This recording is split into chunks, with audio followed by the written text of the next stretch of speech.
Hello, I'm Elliot West, and welcome to the second episode of my podcast, the Greenbaize 1972 podcast.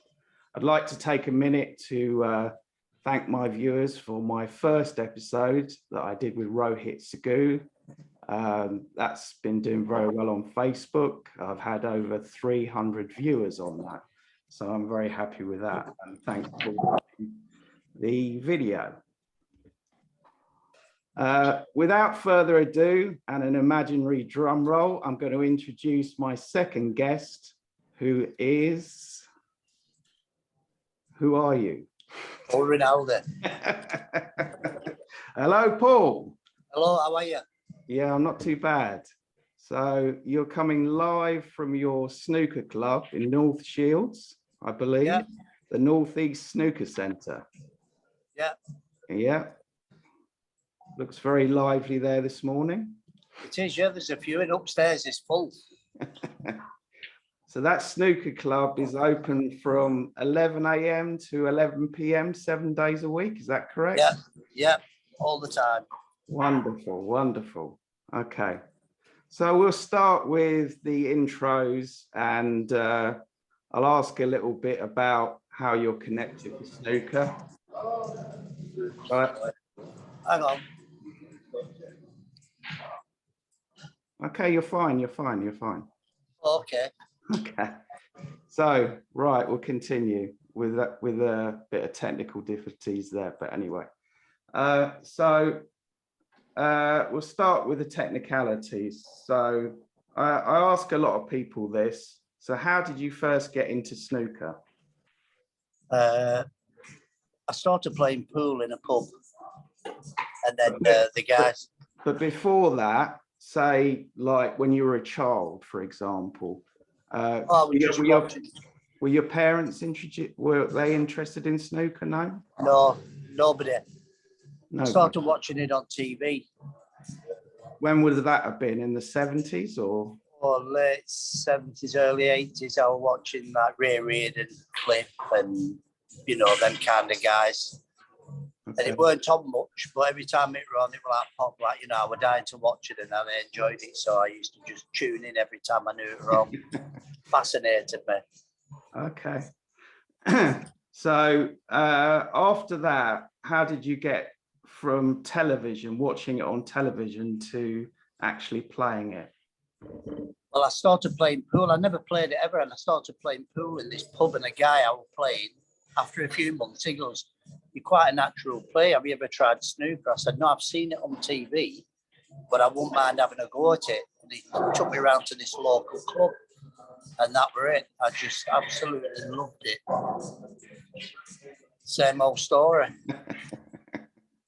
No, because I've heard a lot of stories of, obviously not with yourself, because I was talking to Rohit the other day, and he was saying to me that he had a old like football table, and he took it to bits, and then he was playing. He was using Christmas baubles to use it as balls. So yeah, there's quite a few stories of that. But anyway, so that's not in your case. But anyway, so after you started playing pool, how did you then get onto snooker? I asked this guy where the best players played, because I wanted to learn how to play properly, and he mentioned a club in Burnley, the Trinity Club, and there were a few top amateurs went in there, and I just went in and started playing these guys, and just started. I just could pop balls all over. Didn't know what I was doing, but I could just pop balls, and then they just did. And a guy was captain of Burnley town team and B team. They had two teams in Burnley. And within about a year, it put me in the B team. I was just this crazy potter of a ball, you know. I could remember playing one match. I didn't even know the proper rules properly. I snookered this guy behind a free ball. And then he called a foul. I said, "What are you calling a foul for?" He said, "No, I'm snooker behind a free ball, you know." Crazy. So like yourself, you like me, you're self-taught, really? Yeah. No one ever coached you? Not up till a bit later they did, but not up till then. Okay, so when you started playing, just like well, just learning it yourself, how long was it before you actually got a coach to coach you properly? Probably about, I entered the league individuals and I got, in fact, I won it, but I had an handicap and I won it. And the winner got to play Tony Knowles in an exhibition. Tony Knowles. Knowles. When I played him, somebody said, that lad you played, he beat me on a Reese Potter Black, actually. And this guy says to Knowles, he's only been playing about 10 months. He pots everything. And Knowles, he came over to my mum and dad. And he said, you could get somewhere at this game, if you know. He said, come down to my club in Horwich called Trick Shots. He said, and I'll help you progress. So that's when, I thought I'll get a bit more serious about it. So was Knowles a good player at that time? He was number 2, I think. He well with Knowles, Okay, so it was at the height of his career, basically. Yeah, I was starstruck. Right, okay, that's brilliant. Blimey.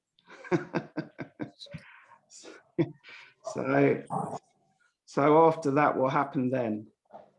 I started going to his club every weekend. He was showing me how to do practice routines, and it was, I was playing him, and and he kind of introduced me into like break building exercises and things like that, and learned me a bit more about cueing actions. I didn't know anything. I just seen this ball and wanted to pot it. So he kind of tidied my cueing action up a bit, give me this routine what I had in my head that, like a bit of a technique kind of thing. And then I just started practicing these lineups and different bits of practice routines. And, it got me, I was knocking 100 breaks in no time, really. And did you ever play in like these infamous money matches that you hear about? Kind of, yeah, no, we used to go around pubs and clubs playing for bits of money, and this guy, I don't want to name him, but he had his own business, and I used to play him, and, I had him like on a fishing hook. I used to take money off him every weekend, but he had everything I wanted, which was money, and I could play snooker, and he wanted to learn off me, so it was like we both helped each other, really. Oh, that's brilliant. Okay. Good days, honestly. No, they were good days. So then how did you progress from that to becoming an amateur player? Well, I was kind of, when I was about 18, 19, a lot of people, I've never hid it, that I started drinking quite a lot and I started going out quite a lot. And I remember Tony said to me one day, he said, if you want to get somewhere at snooker, you need to calm your drinking down.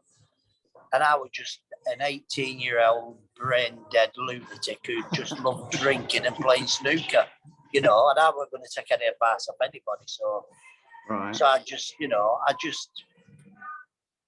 would, whether I could have gone on to reach good heights at snooker, which possibly, because I was quite, if I say it myself, quite talented and, quite natural player, I don't know how far I'd have got, but I did everything you shouldn't do. So that's why I talk about this. They said there's you were a bit of a hellraiser then at the time. Yeah, just a guy used to say to me, if I had a brain, I'd be dangerous, and I know what it means now. But they said there's 2 ways of playing snooker. There's the hard way, the very hard way. Most people choose the very hard way, and I was one of them, So. And you said to me quite candidly, I hope you don't mind me saying this, that you were an alcoholic for a while.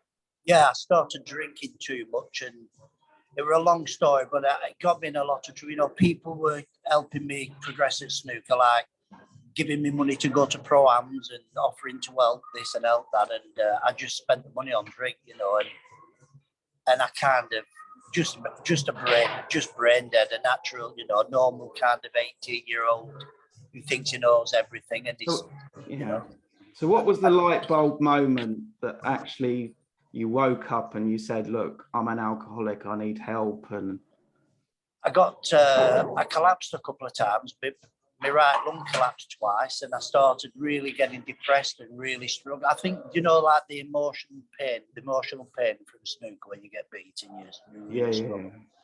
And, some handle it a lot better than others, but for me, it started really affecting my life, And I remember saying to a psychiatrist, this snooker's absolutely breaking me down.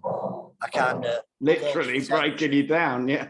Well, emotionally and mentally, Yeah, I kind of loved all the attention I got from snooker, but I couldn't handle the losses and the defeats and the rejections, you know, and I were emotionally smashed to shreds. But we obviously large quantities of alcohol don't help as well. A guy said to me one day, he said, "You amaze me." He said, "Some days I think you're one of the best players in the world, and then next day when I see you, you can't pot a ball." But what sort of players apart from Tony Knowles were you playing against at that time?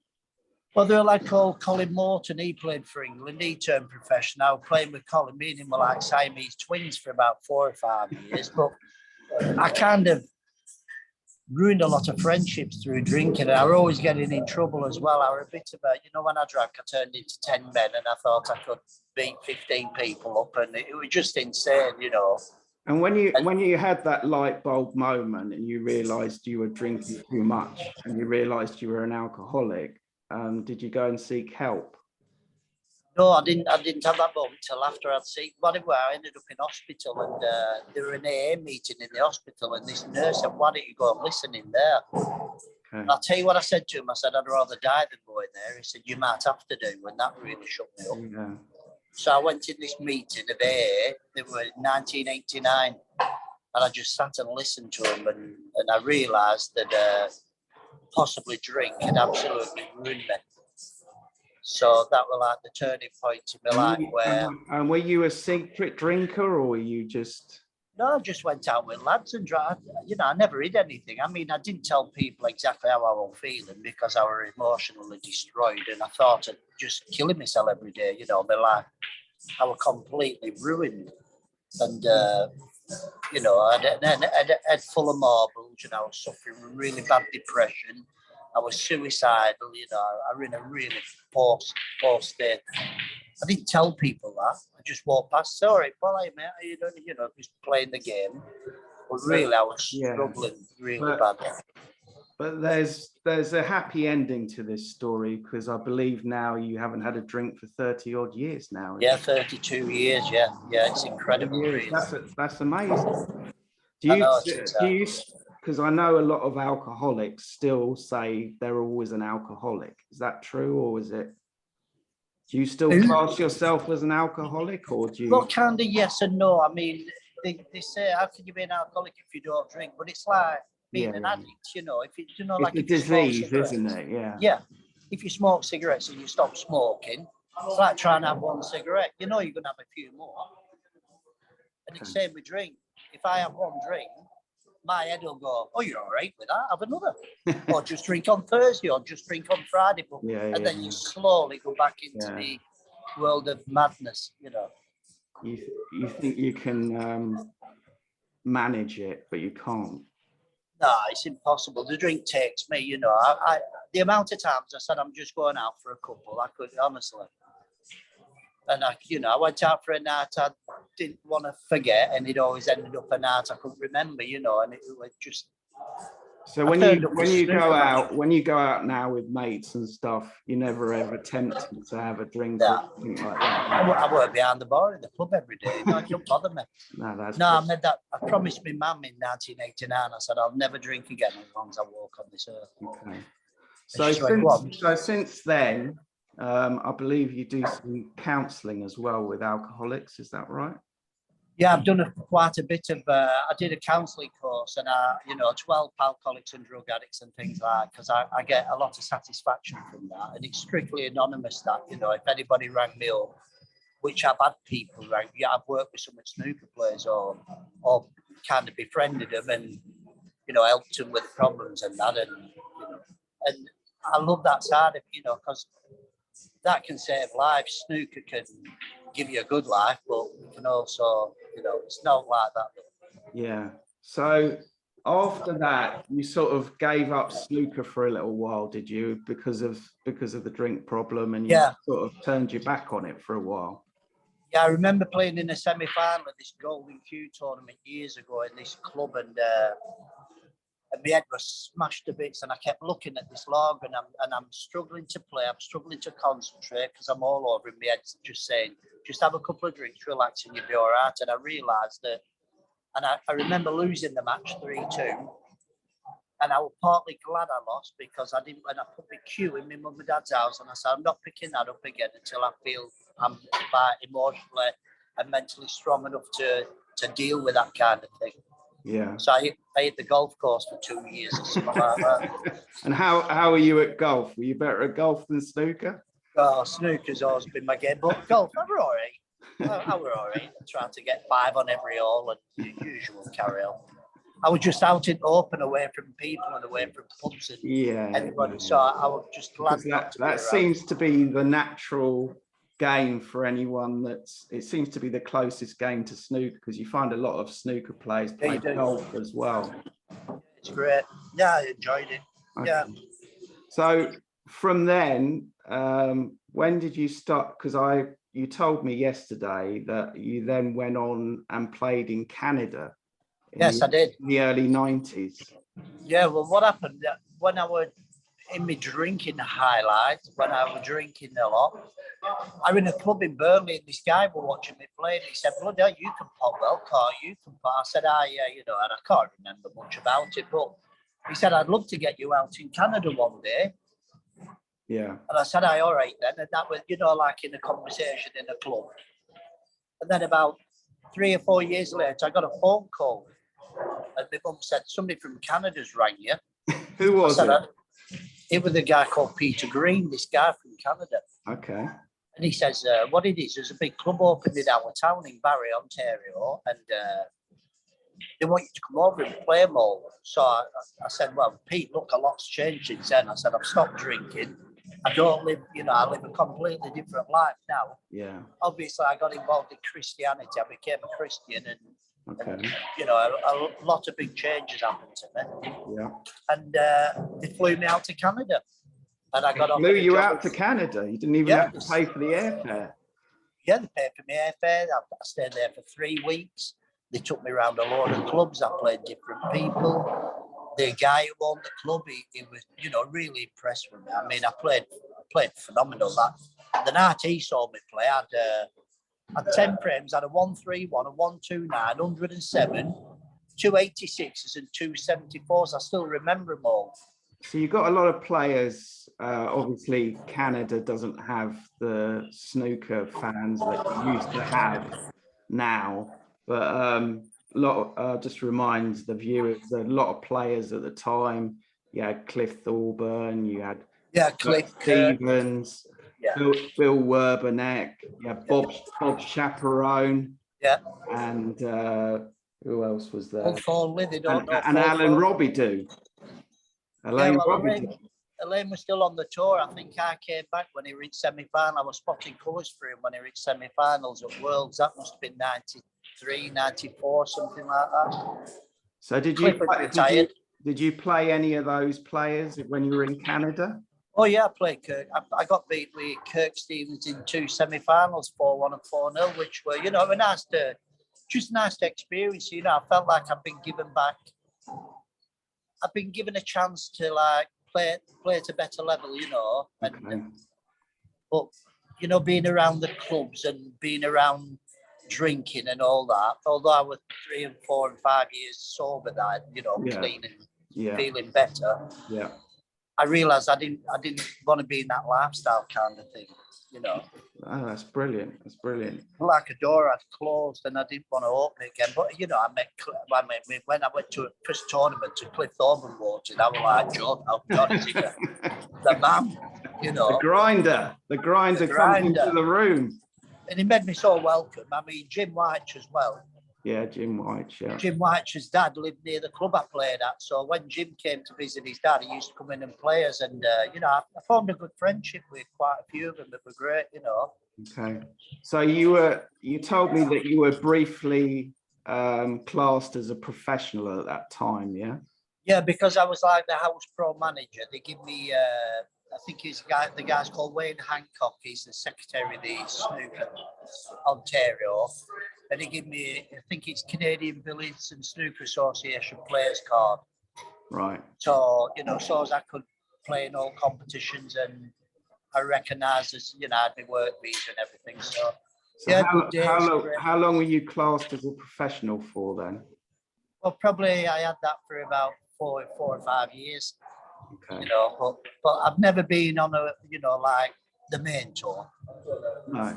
But did you win it? Did you win a lot of trophies when you were in Canada then?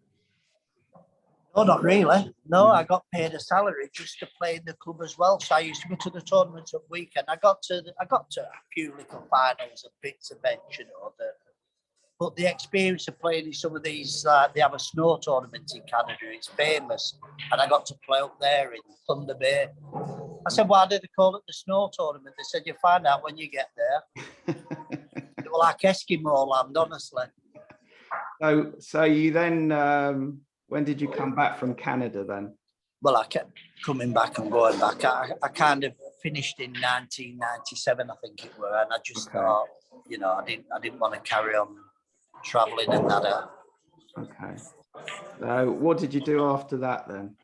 I came back and I'd saved up, you know, I've been able to save some money up because I weren't spending it on drink and I was earning fairly decent money out there, you know. So, and a guy was selling a snooker club and he rang me up because my intention was to open my own club. I think most snooker players have had their own club. Yeah. And the guy was selling a club in Padiham called Padiham Snooker Centre. And in fact, that guy who sold me that club was a guy who I was playing pool with in the pub years earlier, and he told me I should take snooker up. How ironic is that? That is very ironic, yeah. I bought the club off him. Okay. So you set that up. How did that go? Fantastic, yeah. A lot of young'uns in. I started like, you know, showing them the routines of how to improve the game and that, and they all started taking it more serious, you know, because I had contacts. I was putting them in tournaments like the Lancashire under 14s, under 16s, and it was great, you know, fantastic memories. Like Faraka Jib, who's on tour now. Okay. Simon Blackwell, who's trying to get on tour, he's in a few top ups. Yeah. They were like 9 and 10-year-old then, and yeah, I were helping them, so that's good. So how long did you own that snooker club for then? I had Padiham Snooker Centre for 13 years. Okay. So I kind of lived in that club for I moved to 3 different clubs because I went bigger each time. Yeah. And then it's some great memories. I started getting the pros in like Jimmy White, Steve Davis, Dennis Taylor. I started putting exhibitions on and lovely. So and then after that you must have sold that club, did you? Yeah, I did, yeah. But what I did, I sold it and I started getting a bit fed up of it. I think when you've got a club, when you've had every pro there and you've done every competition, and so there weren't much more I could introduce to the club. Yeah. You know, I'd say Steve Davis is coming up next weekend. They'd all go, well, I've seen him about 10 times. That excitement had gone, you know. Yeah. I was still excited about it. You'd bought the T-shirt and worn it, basically. Yeah. I'd probably done everything I could. Washed it a few times. Oh. So then what did you do after that? I kind of, I sold the club and then I started doing coaching full time. Okay. Started doing coaching for World Snooker in this college and I was going up and down country. And then we started up the Paul Rinaldi Foundation. Yeah. Great foundation, yeah. Brandon Parker, you know, we had a long chat with him and I travelled all over the country doing big events with Steve Davis, my hero, Steve Davis. I mean, when they said you're working with Steve Davis, I thought, oh my word. I crap my pants, honestly. Come walking in, I couldn't stop staring at him. And did you know Paul Hunter? Yeah, I knew Paul. Yeah, I knew Paul quite well. Yeah, I was at the last match he ever played in his life. He did an exhibition for cancer. Okay. And it was really poorly. Yeah. You know, the crazy thing is, I can't remember, somebody might quote on this video. He played 4 frames. He played Simon Blackman and he played Farrak and he played like called Jack Dady and someone else. Yeah. He made a 1-3-3, a 1-3-4, a 1-3-5, and another century break. Blimey. And he had this cloth and he kept dabbing his head. And I went to him, I said, Paul, you shouldn't be playing, mate. You need to get yourself well. He said, I only did it because it was for cancer. and it's the last one I'm going to do until I get myself sorted. So they say about Paul Hunter, he obviously won the Masters 3 times. Do you think he would have been, if he had have obviously not sadly got cancer and passed away at an early age, do you think he would have been a multiple world champion? Yeah, I honestly do. I'm not just saying that as well because of the circumstances, but he was so talented. His temperament was phenomenal, you know. I mean, I was travelling with Ronnie when he played in that 2004 World Championship because there's a scene in it where it cuts backstage and I look like I'm asleep. Everybody said, how can you? But I kind of laid back and put my hands back because I knew Ronnie were going to lose, obviously, because he just let Paul in for the last time. So I was a bit gutted. But you know, and he was such a nice kid as well. You know, he always had time for people. And it's just so sad, you know. Yeah. So you do a lot of coaching in your club, don't you? I've read, yeah. You do. Yeah, you do Q Zone as well. I did Q Zone for years at Championship, yeah. Yeah, I did all backstage stuff there. I did that for quite a few years, but obviously going down there for 10 hours a day, 12 hours a day for weeks at a time, by the time you pay staff and do that, you know, it's just too much work. So I'd rather watch it on time. And you've got a Saturday club there as well for kids? Yeah, there's kids coming and Stan Chambers used to look after it, the famous Stan Chambers from the North East, and sadly, he passed away last year. Me and Stan became so close over the last 10 years because he was a snooker thoroughbred, you know. So obviously, you've got. I don't want to, because obviously people just quote your club about Gary Wilson and Elliot Slessor. I don't. Yeah. I was speaking to Gary the other day in another podcast, and he was singing your praises. Yeah. I mean, to be fair, because I'm from a snooker background, when I was younger, I always wanted a chance to, you know, I wanted people to give me that chance. And although I'd let a lot of people down, you know, it kind of broke me heart that everybody had shut the door on me, which I don't blame them for because I were a lunatic. Yeah. And I've always carried that thought, you know, that if I can see anybody that I can help, you know, I'd help them. But I would anyway. And Elliot came to see me first. In fact, I saw Elliot, he walked by me saying this. He came in my club one day and he was practicing and he was like banging his cue and going on a bit. And I said to wife when I got home, I said, that young Celeste will come in club today. She was, what's he like? I said, I'll knock him out if he carried on coming in this club, you know. And then shortly after that, he come to see me. He said, I've had 2 star tables. He said, Paul, can I make this my own club and play full time? And we had a little chat, you know. I said, you know, work on yourself, you know, work on your attitude, work on, you know, all the things I think you need to get somewhere in the game. And he's been great, you know. He come in and, you know, he's like my son, to be fair. He's been with me for 9 or 10 years, I think, the world of it. So they're both like family members, really, Gary and Elliot, yeah. Yeah, and Gary played at Gateshead with David Lilly and that, you know, and I come up here to try and, you know, to try. I love snooker, you know, and I just thought if I can help it, better it, I'll do whatever I can and I'll get involved in anything I can. So you were saying to me, aside from Gary and Elliot, that you've got a few promising players there as well, younger players. Yeah, young Brandon Hall, he's a talented player. He worked hard, you know, so I've kind of sponsored him, you know. I give him free table time, pay for some of his tournaments, help him out, you know, and just to give him that chance, you know, because old saying, it just takes a spark to start a fire, and, you know, and I just want him to do well, you know. I want him to fulfill the dreams, you know, whilst I can run this club and be in a position to give him opportunities or help him in any way, then that's what I'll do, you know. And how old's Brandon then?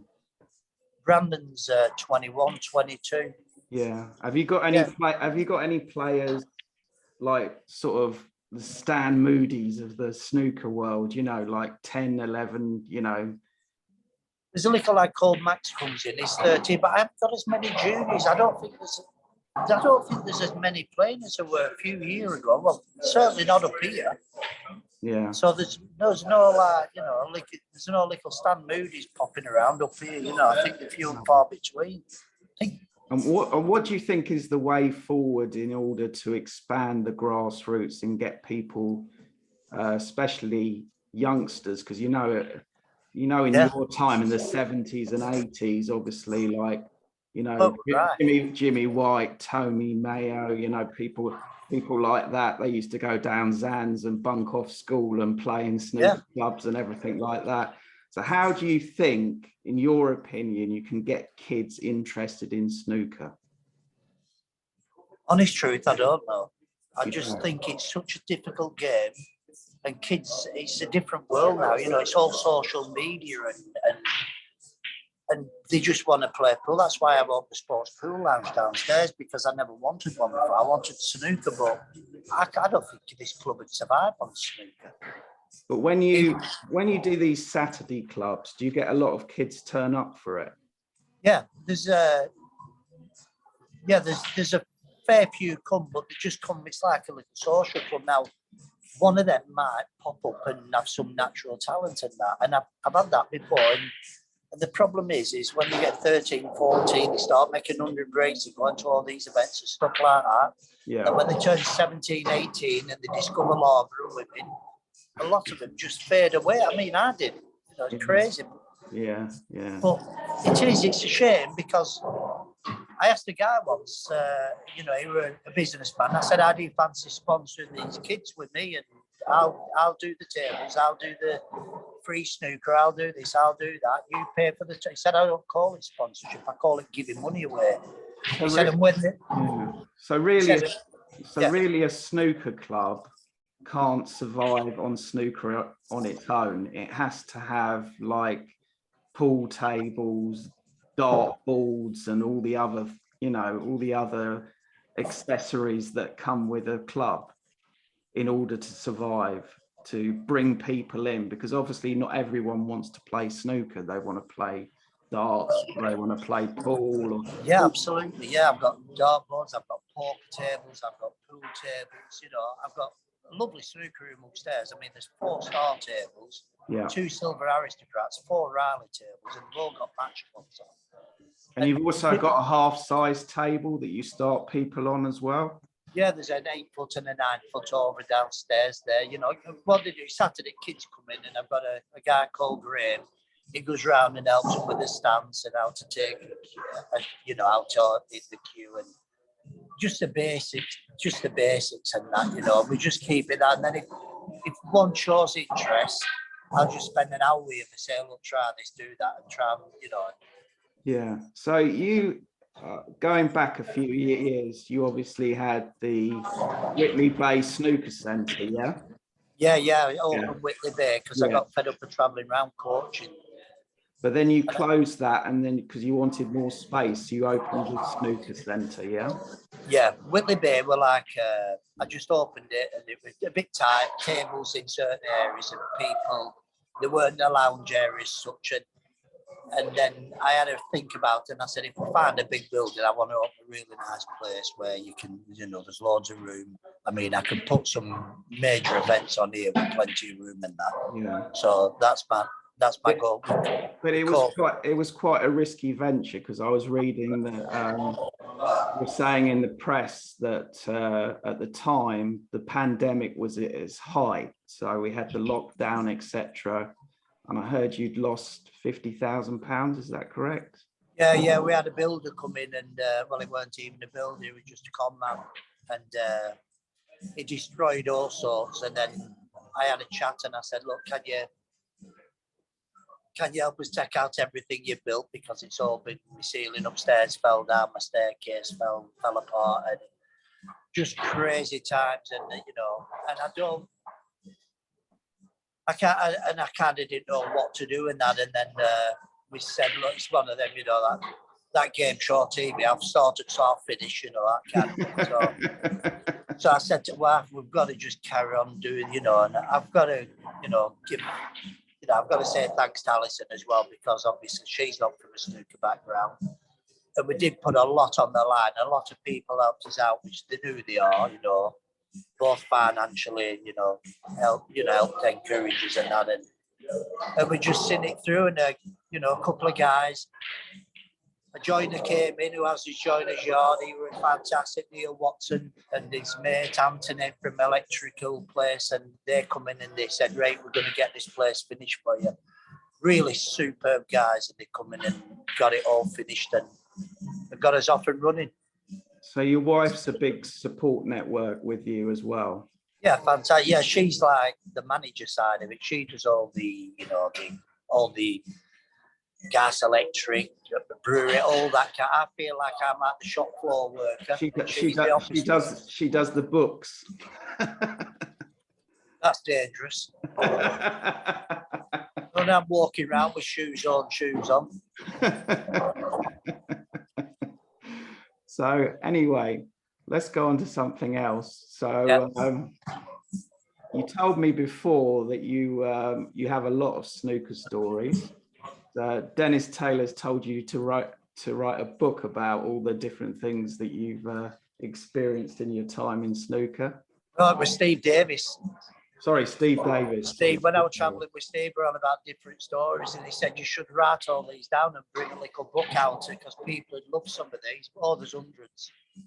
Yeah. I've got to be careful here. I could get people locked up.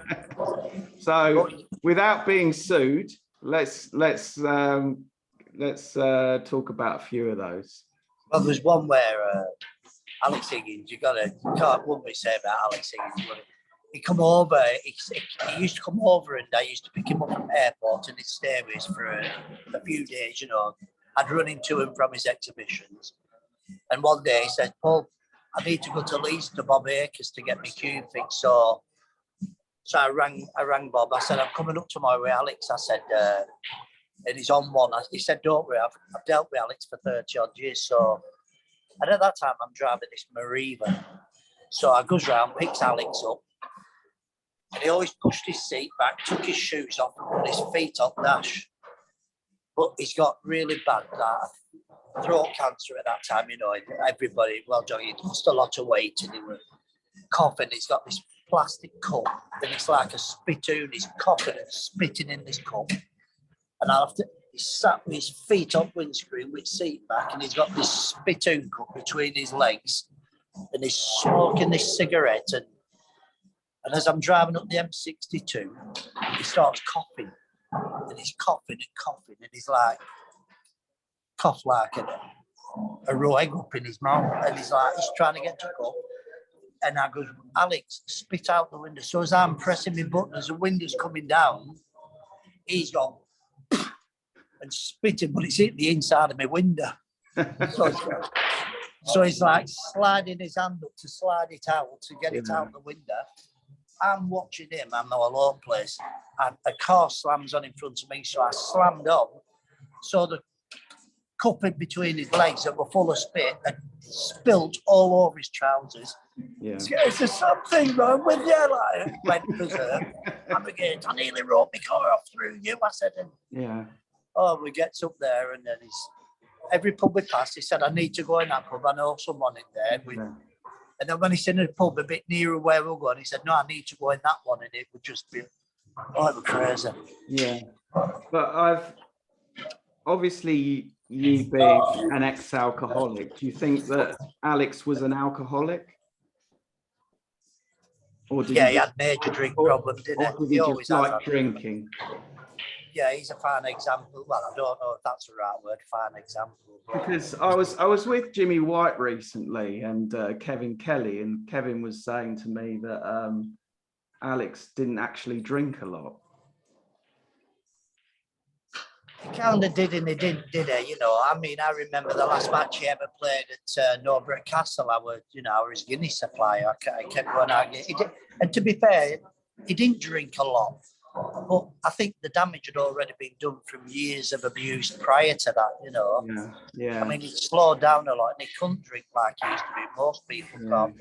Because Ken Doherty goes on about these stories of when he was a program seller at Goff's.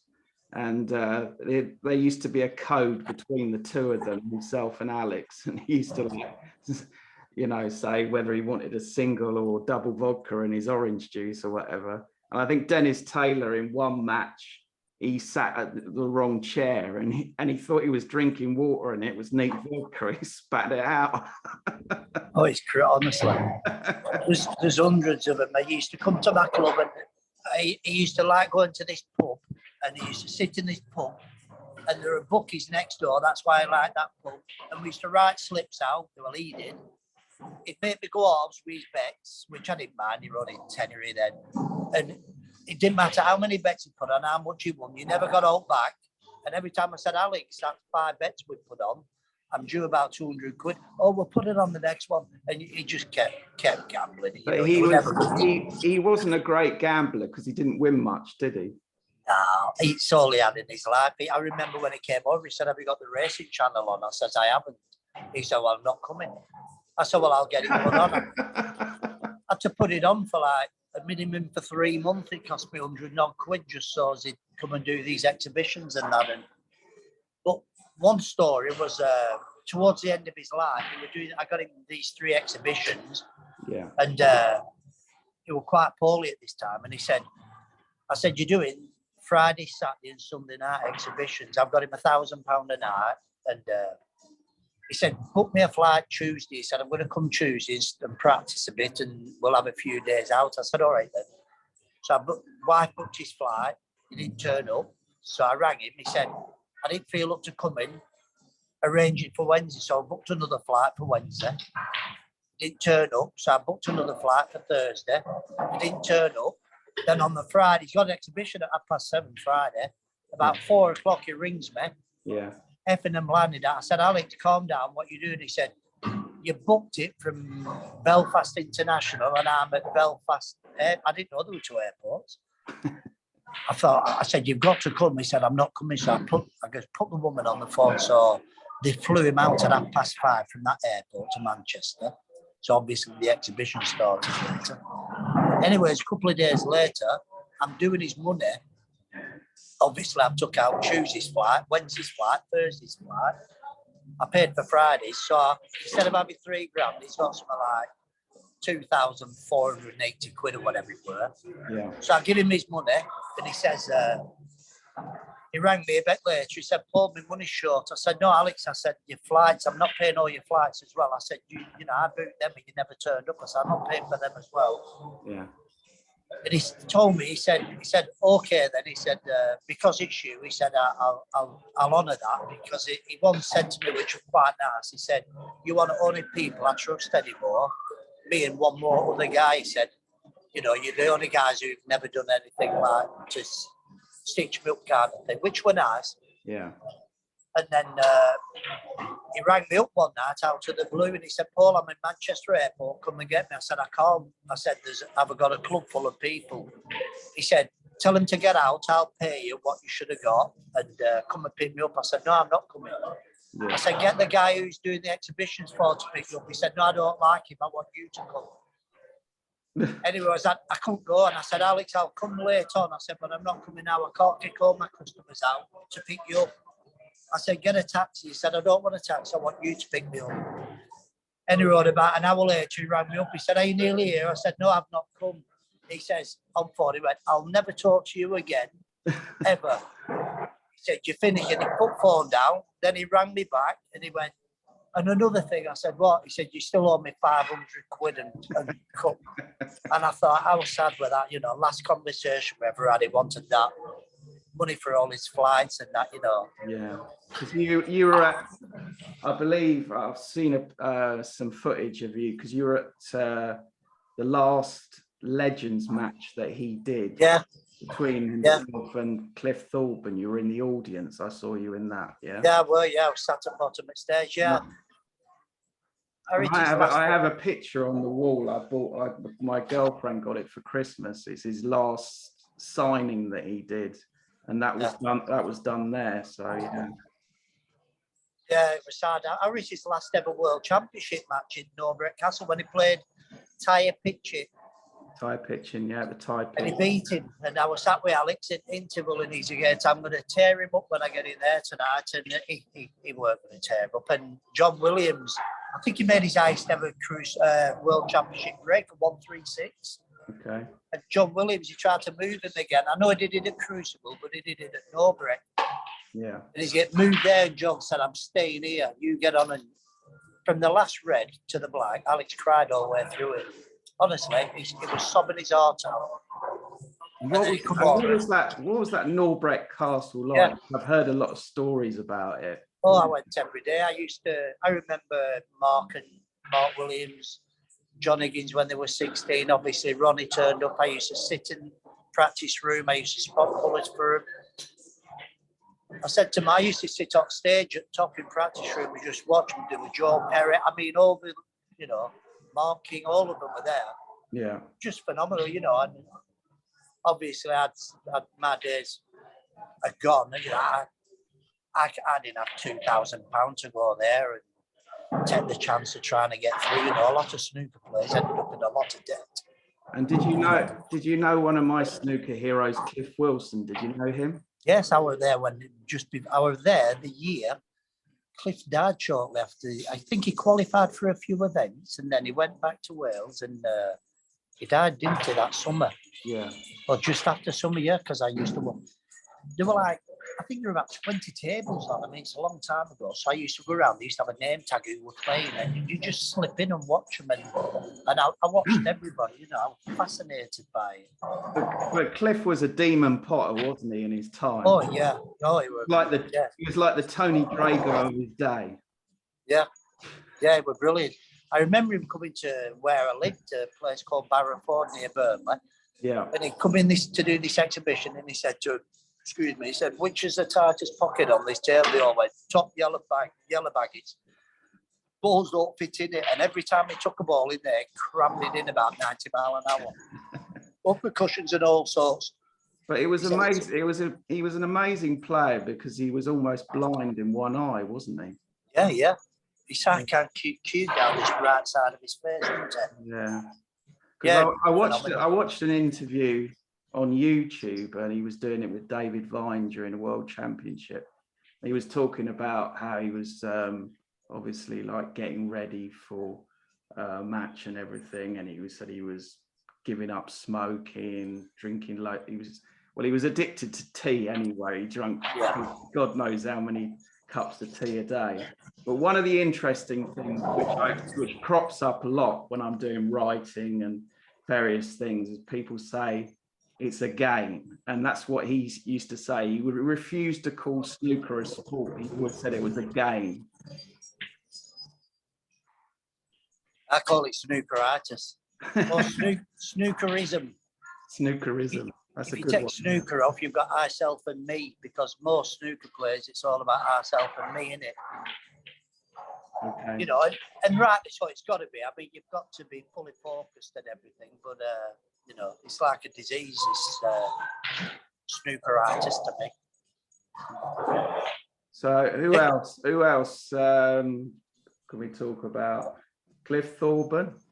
Oh, the Cliff's wife, probably one of my best friends, He's obviously I met him in Canada years ago, and he says, when you come to Canada, I'll look after you. He said, and when I come to England, you can look after me, right? And I've been to Canada twice in the last 30 years, and he's been over here 5 times a year, so he's got a real deal there, hasn't he? Yeah. I hear he's over here at the moment. He was photographed with Neil Robertson at the World Championship, and he's going to be doing a bit this week, punditry and commentary with his great mate Dennis Taylor at the World Championship. And then when he finishes that, then he's going to come up to you, and he's going to be doing some exhibitions with you, I believe. Yeah, 3 or 4. Yeah, we always go lads on tour, me and Clip, and honestly, we had some real laughs. He's one of the funniest guys you'll ever meet in your life. He's just a lovely fella, he really is. And his wife Barbara, just fantastic. Is Barbara coming over or no? No, she was over a couple of years ago before COVID and that, but no, he's just a great guy. I love him to bits. But when I was a kid and I was watching him and what his 147 when he give it all that and good luck mate, and you're watching all them, and now these guys are like personal friends. It's just surreal, really, when if you think about it. Yeah. It's just What fantastic. What about my mate Joe Johnson? Do you know him? Joe, yeah, I've met Joe quite a few times. Not as much as I should have done, probably, because he's quite local, Bradford. But yeah, I've seen Joe quite a few times. I text him every now and then to wish him well and see how he's. He always gives us a little plug on when he's commentating. If one of the lads from clubs playing, like Dennis does and Steve does, yeah, it's good. I messaged him the other day and I said to him, "Oh, can you give me a plug on Eurosport?" And he said, "Well, you'll have to join the 10,000 other people." It's like... Yeah, it is hard. I've kind of stopped asking, unless Gary or Ellie's playing, then obviously we're bound to get mentioned and that. But and what about Jimmy White? Yeah, I first met Jimmy at Tony Knowles' club when he was about 17. Yeah. Tony said, "Jimmy's coming in today." True story, this. He says he come in and I was playing on table 5 right near the door because I wanted him to meet him. He come walking in, I was like, a bit starstruck. And he come over to the table. Tony said he can play. And Jimmy come over and he was chatting about whatever.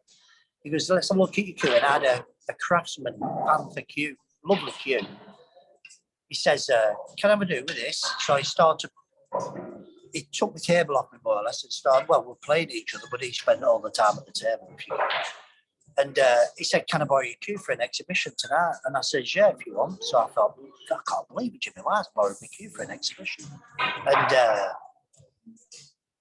And then he were interested in buying it. And I said to Knowles, I said, "What should I charge him for my cue?" He said, 10 grand, he's got it, I'd have drank myself to death if I'd have got that much. Anyways, we just, I met him quite a few times around back then. And he knew I drank a lot as well, really. Yeah. So Jimmy was a very, very talented player, even, at that time. Phenomenal.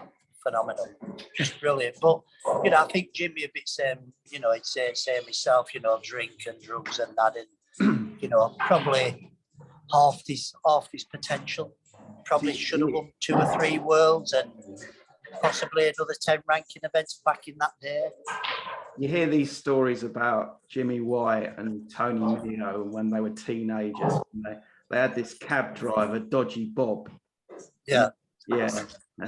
And then they just used to put a pin in a map, and then they used to just go to whatever club, and then they just take all the money off anyone they played. I think he still does. Well, I think when I was in Eastbourne the other week, he played 30 odd frames of pool, and he basically won all of them. So I got some good stories with Jimmy, but I've just been, I've been very lucky to be in the company of some great players, and Mark Williams, he's become a great friend over the last 30 years. And, I remember when they were just at Norbury, watching them, and to think that these lads like him, John Higgins and Ronnie have become so massive in game and so great, So all the people that you've ever worked with, all the players, all the famous players that we've had in snooker, who isn't alive anymore, who do you miss the most? Who isn't alive? Yeah. Just off the top of my head, Jimmy Meadowcroft. Because Jimmy used to come over to a local club, and first club I went in, big snooker, was in the Accrington, the elite club. And Alex Higgins were in, Dennis Taylor was in, Jimmy Meadowcroft were in, Steve Longworth, who just passed away, he was in, and I was just in awe, just having them guys in that club. But back then you saw them and you were like starstruck, but that kind of feeling just disappears somewhere down the line. Yeah. But I mean, the standards of snooker at that time, there was players that obviously dominated the game, but there was a lot of players at that time, and I've written about so many of them that are just forgotten. Yeah, it's a shame. They were so good at the time, but they just couldn't cut it when they became professionals. Yeah, I think. Were they that good though? At that time they were, but in today's, I mean, I know they go on about Alex Higgins, and don't get me wrong, I love Alex to bits, but he made 61 centuries, I think it were, or a few more in his entire life as a professional. Yeah. These lads are knocking him in half a season.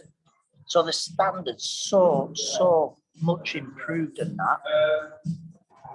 I'm not sure there's a lot to be said for it, but I think the biggest change I saw, obviously, in my life is from the your Eddie Charltons and your Cliffs and them kind of players, and your David Taylors and your Ray Reardons. And then when Steve Davis come along, I mean, they keep talking about O'Sullivan and Mark and John Higgins, which is rightly so, but Steve Davis absolutely took it to another player. I mean, he was like the big mega superstar. I think people forget how much he impacted this game. Yeah.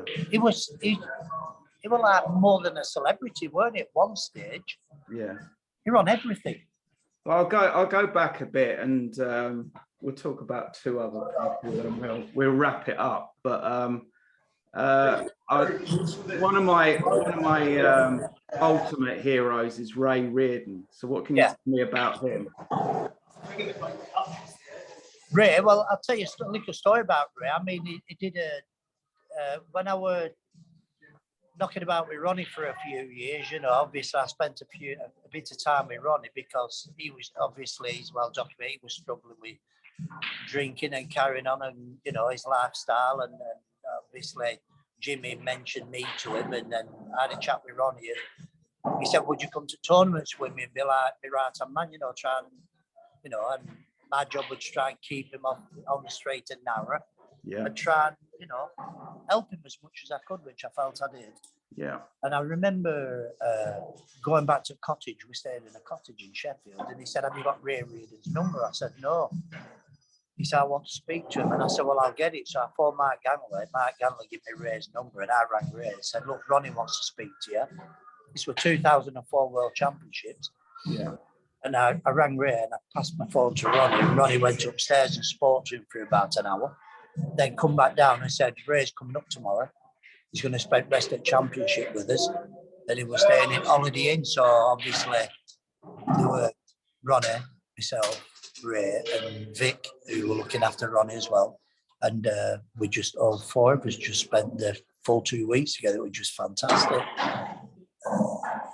But nice guy, Ray, lovely gentleman, really like, so posh. He's one of these players that seems to be forgotten when they talk about the greats of snooker. Yeah. They don't really talk about Ray Reardon. I mean, he won six world titles at the end of the day. So unbelievable, isn't it? Well, look at John Spencer. I know it was a different era, but I mean, at the end of the day, he still won 6 world titles. John Spencer's another one. Yeah. He's someone. Yeah, he's just forgotten. Never gets mentioned. Yeah, doesn't get mentioned at all. I think it's the sands of the time, isn't it? They're just like, in 15 years' time, will they be talking about your Barry Hawkins and other players? And I don't mean that in a personal way. Barry's a lovely fella and a great player, but like them who are, like you've got the Magnificent Four at the top, like you had your Hendry, your Williams, your Davis, and the lads just outside, who can I think? Your Mark Kings, your Joe Perry's, your these lads who've won 1 or 2 events and that, which is still incredible in snooker terms, but will they ever be spoke about in years to come, apart from, but don't forget, there's a lot more videos, a lot more TV now than there were back then, so there weren't much on Ray Reardon, were there back in, I don't think some of his world titles were even televised. They weren't televised, no. So, that's slipped through the net kind of thing, but. Yeah. But I mean, he did a 75, I believe it was. He went out to Australia and he beat Charlton in a deciding frame. He told me about it. He said that was his best ever win. That was his best ever win. But people don't even know about that tournament. No.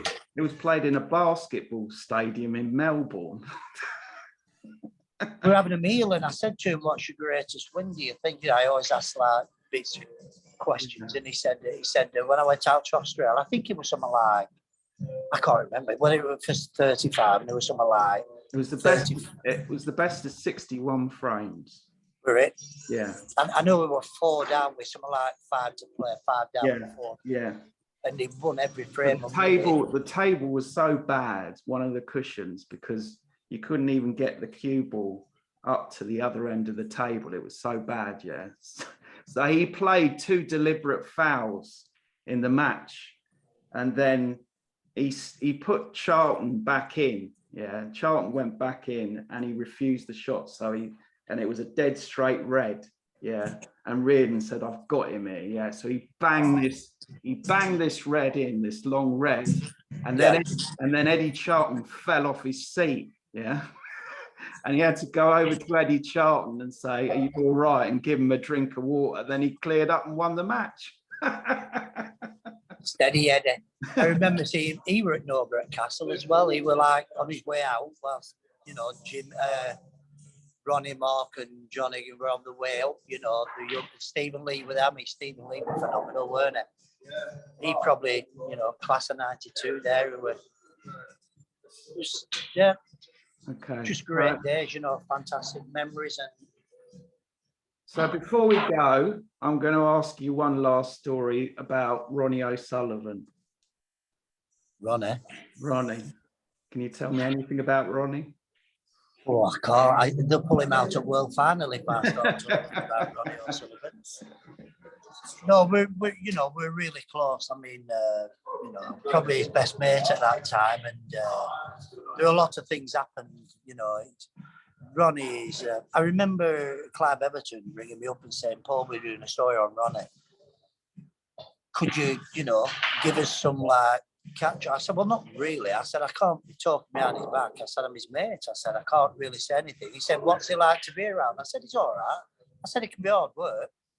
And he said, "Can he?" I said, "In fact, no, it can be really hard work, right?" And then I said, and he knew it were awkward, so he didn't bother. And then he did the story on Ronnie, and he said in this article, one of his close aides said that it can not only be hard work, it can be really hard work. And I've sat in the room and Ronnie's reading this article, and he's got to that bit, and he turned magazine around, he went, "That were you?" And I goes, "Yeah, it were." I goes, "Well, what about it?" He goes, "No, you're probably right, mate. You're probably right." But I'll tell you another thing he once did. He just lost a session at Crucible. Yeah. And we're going back to this cottage. And I learned very quickly to speak when you're spoken to. And because, you know, it's bad atmosphere in them cars when super players going wrong. And as we're driving back, he mentioned the blue, and I goes, "What blue?" He said, "You don't even know what blue I'm talking about." I said, "Well, yeah, I might have got toilet running." I said, "There were about 50 blues potted. Which one?" And he pulled up in this petrol station. He goes, "Go and get us a bottle of milk." So I gets out of car. When I went and got this milk, he drove off. Yeah. So I come out at petrol station with his bottle of milk, and he's gone. In the middle of Sheffield. So I'm ringing his phone. There's no answer. And then I rang his mate, Mick. I said, "Where's Ronnie?" He said, "He's just got back in cottage." Yeah. I goes, "Well, is he coming back for me? I'm stuck in a petrol station." He said, "No, he's gone upstairs." So I had to get a taxi. The guy in the petrol station got me a taxi. He said, "Where are you going?" I didn't know. I said, "But I know where it is because it's this cottage near Bakewell in country." Yeah. And I gets his taxi and I goes back in. God, that was a heated moment. We had big words then, but it was a lot of that, you know. Ronnie's Ronnie. It's probably who he is. Yeah. I know he spoke to me a good few years ago and he just said, "Look, there's some things we said and I apologise for it," and that, you know, because he was supposed to be best man at my wedding. He asked me to be my best man and then didn't turn up, which was Ronnie all over. Good job I had a standing, but a lot just got a bit bad near the end, so I just thought, you know. Do you think with Ronnie, he has this sort of media persona, and he actually is quite a nice person in real life? Well, you obviously know him, so it's like I don't know him, so I found him hard to work out. I think deep down, this is just Pauliology. I think deep down, I think it's. I don't know if he knows that most of his friends have been competitors, and I think he finds that trust level and that you know. I don't think he knows what. And Because he only really has a small circle of friends, doesn't he? Yeah, it does. And for me, I just found that everything had to be a bit like Ali sings. Everything had to be on his terms, you know. Yeah. You were told when, you know, he'd ring me up, say you're coming. If he didn't ring, you're not coming. And you were like, you know, and I just didn't want to travel around and be put in certain situations I was put in, and you know, and I felt awkward in a lot of. Plus, I've got my own sobriety to look after, and I've got my own life, you know. And one of the things in here, it says our common welfare should come first. My common welfare should come first. Yeah. Because if I start drinking again, how can I? Yeah. So I've got to make sure that my house is clean and I'm okay, and then I can help others. But and I just think, you know, like everything, things come to an end of that. But you know, if Ronnie rang me tomorrow and he was struggling, he knows well. I'd be first to help him. But one of the phrases you use in the snooker club is "keep it simple." Yeah, well, it is. It's a phrase I learned. I learned more when I was in here about keep it simple and easy to do. All these things I learned could have helped me as a snooker, because I did just about everything wrong trying to get good at snooking. I played the wrong players. I played in the wrong clubs. I played with the wrong people. I used the wrong equipment. So all I can do as a coach is stop people going down them paths that don't work. Yeah. You know, and I learned so much of how not to be a snooker player that I can save people from making them mistakes. You know, that's why I'll give Gary and Elliot the due. They come in here every day. They're in 11, 12 o'clock every day. They're on the tables. Elliot goes home. Obviously, he's just got a baby, so he goes home at 5 o'clock. But Gary can do 8, 9, 10-hour days. They both really work hard. You know, I really hope they get a good run in a few things, because they really do work hard. But like I said, it's a tough school and everybody can play good. And, you know, you just got to hope that one day you get that breakthrough. So in your long time in snooker, what would you like to be remembered for? Being a good dad and a husband. Snooker's not that high up on my priority. It's just, you know, I've loved, you know, I probably would never born to be a snooker player. I weren't a great player, if I'm really honest. I know I've made a competitive maximum, and I've made maximums, and I've made thousands of century breaks, but anybody with half a brain can do that. Put me in a high pressure situation. I think that's quite an achievement, though, isn't it? To get over 1,000 century breaks. That's quite an achievement. I probably had more. I mean, if you're making 2 or 3 tons a day for like 15 years, it's like, but it means, I mean, it sounds good, but it's, people should say to me sometimes, how good were you at snooker? And I say, well, you know Ronnie O'Sullivan? They go, yeah. And I go, you know how good he is? They go, yeah. And I said, have you ever seen my mum play? They go, no. I said, I'm somewhere between them two, you know. And have you ever made a 147 break? Me? Yes, you. Oh, yeah, I made a competitive one in Canada, yeah. Okay. Yeah, it was great. Who are you playing? Who are you playing? Do you remember? I played a guy called Larry Stepnick, and Bob Jessical, the referee, and he went on something like 16 times Ontario champion or something. But do you know the funniest thing about that is, I can't remember properly, it was 1996, I think. I was 2-1 in front, or 3-1, I raced a 4. And he broke off and left this long red, and a voice in my head said, drop this long red and get up black and you'll make a maximum. Honestly, before I took my shot. And I got down, and as I'm queuing up to drop this long red in, I remember thinking, what a ridiculous thought. You have potted this red and your head's telling you queued for a maximum. And twice through that break, I could have gone the other way, and I changed my mind. And then I remember getting it at final yellow, potted 15th black, and I got it yellow, and I looked at yellow, and my back arm was trembling. All club had stopped. Everybody was stood around table because there was a thing on, and I just remember thinking, just keep still and you won't miss. And obviously back in the 90s, it was a massive thing. And I've got to say, before anybody jumps on, pockets were quite generous in Canada, so that helped me out a bit. I was going to ask you that, because there's a lot of well, Alan McManus and various other people in snooker say the pockets were a lot more generous in those days. Do you think that was true? I mean, you're going on about Canada, but I mean, do you think that was true in the UK as well? Or? Yeah, definitely, because Tony Knowles had the semi-final World Championship table in each club. He had a sign up saying this is a no excuse table because he played in a World semi-final on it. Yeah. And what happened was, I could put my fist in that pocket and rattle it around. So, they were big pockets, no getting away from it. I mean, people might say different. I mean, there were some tables that were tough, like it's the same in everything. But yeah, the pockets, you look at some old videos of these balls going in, that blue Stephen Henry took with rest against Steve Davis in that top bag. It wouldn't have gone for that on a star table. No. Definitely not. Well, knowing Henry, he might have done it, probably got it, but different game, different era, different everything, Yeah. Well, I mean, the game's improved in so many ways, hasn't it? It's crazy. I mean, Elliot and Gary have perfect conditions here. Got eaters, star tables, a lovely room.